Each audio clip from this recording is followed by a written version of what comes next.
দালালের খপ্পরে পড়ে তাদের ভাগ্যে আগুন জ্বলছে। এই দালালদেরকেও আইনের আওতায় আনেন, শাস্তির আওতায় আনেন। এই চেইনটা ভেঙে দেন, খান খান করে দেন। এই সংসদ থেকে একটা বিশেষ কমিটি বা টাস্ক ফোর্স করা হোক, যারা এই বিষয়গুলা নিয়ে মুভ করবে, দেশে দেশে তাদের সমস্যাগুলো চিহ্নিত করে তার সমাধানের চেষ্টা করবে। আমাদের প্রবাসীরা বিদেশে যাওয়ার সময় তার যেটুকু যোগ্যতা আছে, এই যোগ্যতার সাথে যেটুকু সামর্থ্য আছে সব উজাড় করে দিয়ে বিদায় হয়। জায়গা জমি বিক্রি করে, ধার দেনা করে যায়, হালের বলদ বিক্রি করে, এগুলা করে তারা বিদেশে যায়। এই যেতে গিয়ে তারাও বিড়ম্বনার শিকার হয়। মালয়েশিয়া একটা গুড হাব, যেখানে আমাদের প্রায় 20 লক্ষ লোক থাকে। সেই জায়গায় অতীতে অনেক কেলেঙ্কারি হয়েছে। সেখানে একটা কোম্পানি করে নুরুদ্দিন আমিন, সে একটা কোম্পানি করে একটা সিন্ডিকেশনের মাধ্যমে 85,000-এ যেখানে একজন শ্রমিক ভাই যাওয়ার কথা, সেখানে তার কাছ থেকে নেওয়া হয়েছে 6 লক্ষ 7 লক্ষ টাকা। এখনও সেইটা বহাল আছে।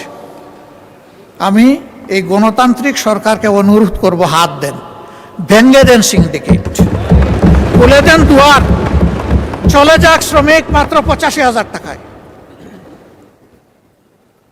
যারা জেলের ভিতরে আছে তাদেরকে মুক্ত করার জন্য আমাদের মাননীয় প্রধানমন্ত্রী তার সফরে কথা বলেছেন, ধন্যবাদ। তারা মুক্ত হয়ে আসলে এবং যদি তারা সেখানে কাজ পায়, আমরা খুব খুশি হব। এদের কোনো দোষ নাই, এরা বুঝে নাই কোনটা জালিয়াতি আর কোনটা সঠিক। দালালের খপ্পরে পড়ে তাদের ভাগ্যে আগুন জ্বলছে। এই দালালদেরকেও আইনের আওতায় আনেন, শাস্তির আওতায় আনেন। এই চেইনটা ভেঙে দেন, খান খান করে দেন। ওই চেইন রেখে মলম দিলে আমাদের কোনো লাভ হবে না, বারবার ফুসকা উঠতেই থাকবে। তাদের আরও অনেকগুলো সমস্যা আছে, আমি সেগুলার দিকে গেলাম না। আর মালয়েশিয়ায় শুধু প্রবলেম না, প্রবলেম সর্বত্র। এক জায়গায় হাত দিলে সব জায়গায় কভার হয়ে যাবে, এবং আমি বিশ্বাস করি এটা আনঅ্যাচিভেবল নয়, এটা অ্যাচিভেবল।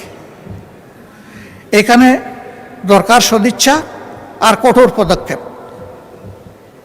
আমরা সরকারের সাথে এই ব্যাপারে আছি।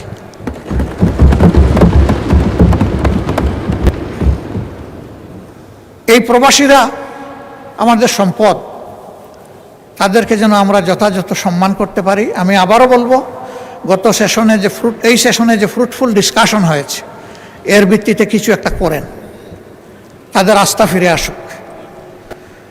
যদি আমরা স্বচ্ছতা মেনটেন করতে পারি, আমাদের প্রবাসী ফ্লো আবার বেড়ে যাবে, অনেক বেড়ে যাবে। আর না হয় মালয়েশিয়ার মতো বারবার বাধাগ্রস্ত হবে। এই খুলবে, এই বন্ধ হবে, দরজা খুলবে, জানালা বন্ধ হবে, জানালা খুলবে, দরজা বন্ধ হয়ে যাবে। এই বিপদ থেকে বের হয়ে আসা দরকার। আপনার স্বপ্নগুলো আকাশ ছুবে প্রবাসীর হেলিকপ্টারের মাধ্যমে। বিয়ে, জন্মদিন অথবা যে কোনো বিশেষ প্রয়োজনে হেলিকপ্টার ভাড়া করতে যোগাযোগ করুন স্ক্রিনে দেয়া নাম্বারে। প্রবাসীর হেলিকপ্টার, নিরাপদ ও সাশ্রয়ী বাহনের বিশ্বস্ত নাম।